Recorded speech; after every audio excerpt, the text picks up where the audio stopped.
Hey guys, what is up? I am just trying to log on to my computer here really quick. I get asked this question all the time. Why do we homeschool? Why do you homeschool? Why do you homeschool? Why do you homeschool? So when I first thought about making this video, I had to really stop and think to myself, like, what value could I add by making this video? After I thought about it, the best way that I can explain that is just by letting you guys know what I'm not trying to do by making this video and what I'm trying to do. What I'm not trying to do is I am not trying to persuade anyone of anything. This is literally just my story for mine and my family's on why we chose to homeschool. So I'm not trying to persuade anyone. I'm not trying to bash on anybody's situation. Not everyone wants to homeschool. It's not for everybody. By any means, I'm not saying that my way and how we do things are right. It just fits for our family really well. What I am trying to do is really just share my story, share my thoughts, share my values and why we did it. Quick thing here, okay? If you see me looking off to the right-hand side of the computer screen every now and then, it's just because I took a few notes just to stay on track so I didn't lose my focus. It happens often. All right. So besides a few personal reasons, there's 5 major reasons that me and my husband and my family really discussed on why we chose to homeschool. Our first reason here is that we wanted to have more control of what they're learning, the content they're learning, what they're learning at certain ages. But just going deeper than that, something that was important for us is just helping them build their character, how they can have humility, gratefulness, kindness, a good self-image, just constantly pouring into our children so they can grow up having a good self-image, having confidence when they walk into a room, knowing how to shake someone's hand, knowing how to talk to an adult. Eye contact, that's a big thing for us too that we work with our kids. Another thing is like just going through like the things that happen in life with them that are just like life lessons. They fall off a bike and they skin their knee and they're super upset about it, you get right back on that bike, you know? Like you don't just like stay on the ground and you don't cry for too long. So just the life lessons that we want to be there so that we can be that main influence for them so that they can know like how to handle tough situations like that. Things that are tough in the moment as a child, as an adult, and as their mother and their parents, like we know that like it's not a big deal if you fall off your bike, dude. Get right back on the bike, you keep going. You know, so that's just like a very basic example of what we're doing right now. Teaching them the value of money, teaching them that hard work pays off and how to work hard for something that you really want, that persistence, that grit that you have to go through. And especially not to give up just when things get hard. Things get hard all the time for us as adults, and I want to be able to teach them as young children that things are going to continue to get hard for them, but they have to be the type, they have to have the character and the willpower to push through hard things. So that's a big thing that we want to implement into our children.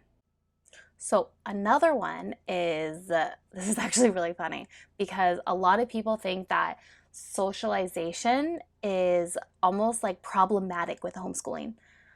For us, we actually think it's opposite. In our opinion, our kids now have the choice to socialize with who they want. They're not forced into a situation where they have to make friends with someone just because they're in the same class or because they want to fit in. They can actually choose on who they want to socialize with.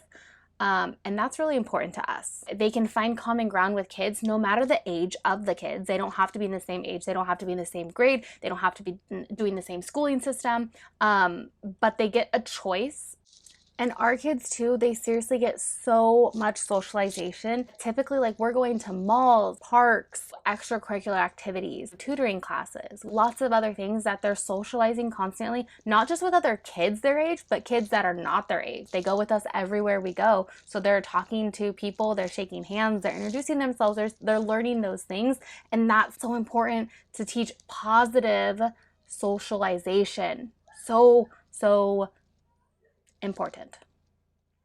Another reason is just the amount of time that we want to spend with our kids. And that one might be a little selfish, but if you think about it, kids spend so much time in like traditional schooling, 4 to 8 hours of school like a day, like away from the home with someone that I don't know. I don't know their values. I don't know what they're teaching my kids. We can get our school done like on some days, we can get it done in like 2 hours maybe.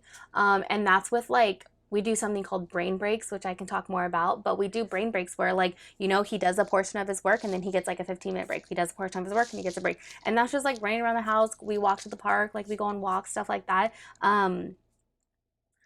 I rather have too much time with my kids and maybe need a moment to step away, or that I get a little frustrated sometimes, than to not have that time and want it.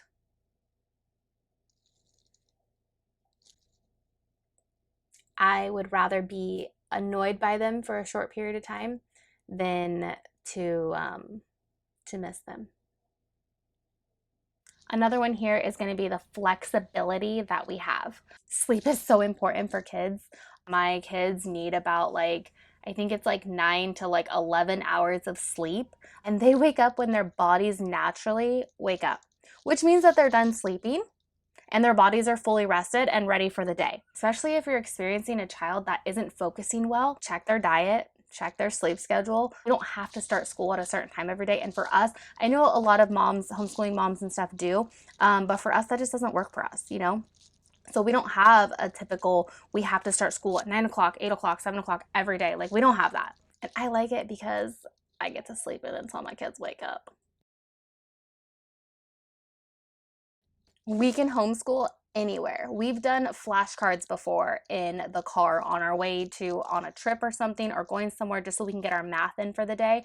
And we'll be doing flashcards and quizzing them in the car. Obviously, we homeschool at home. Typically, we do it at our kitchen table. If we need to, my son will leave the room and he'll be able to do it in a different room if he wants to, or if he's getting distracted somewhere and not focusing, he'll be able to go into a different room where it's maybe a little quieter, not as much commotion going around. We've taken our schooling to play areas before where my other two will get to go play because maybe they're a little more restless in the house that day, and we'll pack up our school and we'll do it at the play area, and then when he's done, he'll get to play with his siblings.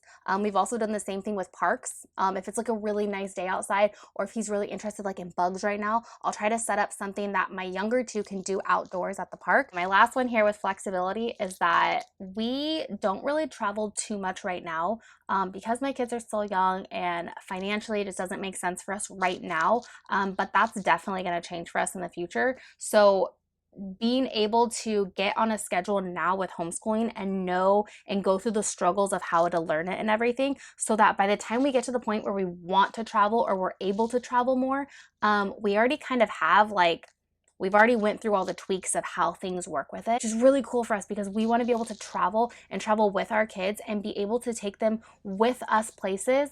For example, if we're talking about like Italy or Mexico or Australia, I want to be able to take my kids there, stay for like a month or two at a time, and just let them like fully embrace the culture. Maybe learn the language of that country. Maybe go to a historical place in that country. Hear the native language and how they actually speak in that country.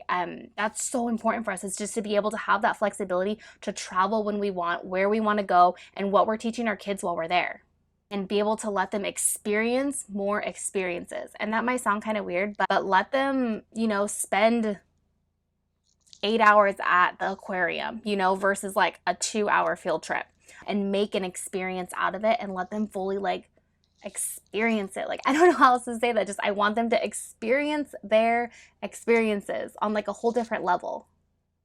So another one here is just at the rate of which they learn. This is your curriculum and you have to get through that curriculum by the end of the year. For us, we have curriculum, and if they understand this much of the curriculum really, really well, then we move past it quicker because we get through it quicker. If this much of the curriculum takes us a really long time, that's fine because we have the flexibility to kind of move through it at our own rate. For an example, math is really, really easy, and my 6-year-old it just clicks for him. I think he gets it from my husband. So we were able to move through math a lot faster. So he's in kindergarten, but he's kind of doing like first grader kind of stuff, like mid first grade, which is really cool to see. But he's right on track for like his reading and stuff. We do a different type of reading program, which I'll probably do a different video on what we do for reading. I'll have to make a new video for that one, just so you guys can see. Another example, right now, my boys are super into bugs. I don't know why. It's a boy thing, I guess, because yeah. But they're super into bugs. And so we're able to kind of slow down the curriculum that we're doing, or even like be able to integrate bug projects into what we're doing. So my 4-year-old learning how to count correctly. So we can make him like count bugs, or draw bugs on top of rocks and make him count the rocks or something like that. I have a little friend in here with me right now, as you can see over here. Broden, can you say hi? Funny, we're talking about bugs because he is actually reading a bug book, aren't you? Well, guys, those are my 5 reasons why we chose to homeschool. Side note, just because we choose to homeschool this way does not mean that it is all sunshines and rainbows all the time, because it's not. Trust me, it's not. We are human, and we have our moments for sure. I am thinking of making another video, kind of like a pros and cons kind of video on like homeschooling and like the pros of it and the cons of it. But I don't really want to call them cons. I kind of want to call it like the good and the crazy. I don't really know yet. I'll come up with it. If you thought this video was cool, or you took some value from it, or it was interesting to you, go ahead and give us a thumbs up. It really helps us out. You can also go ahead and subscribe to our channel. I hope I am pointing to the right place here. Go ahead and subscribe to our channel, and if you have kids, let me know, like, how do you school your kids? Totally fine if it's different views than mine. My way is not right. It's just right for us. It fits for our family. Let me know your thoughts about it though. How do you school your kids? What is the thought process that you went through? And if you don't have kids, have you ever thought about how you want to school your kids? Like, let me know. I'd be super interested to find out. Like, that's awesome. Go ahead and drop some comments down below. I super appreciate it, and I will see you guys next time.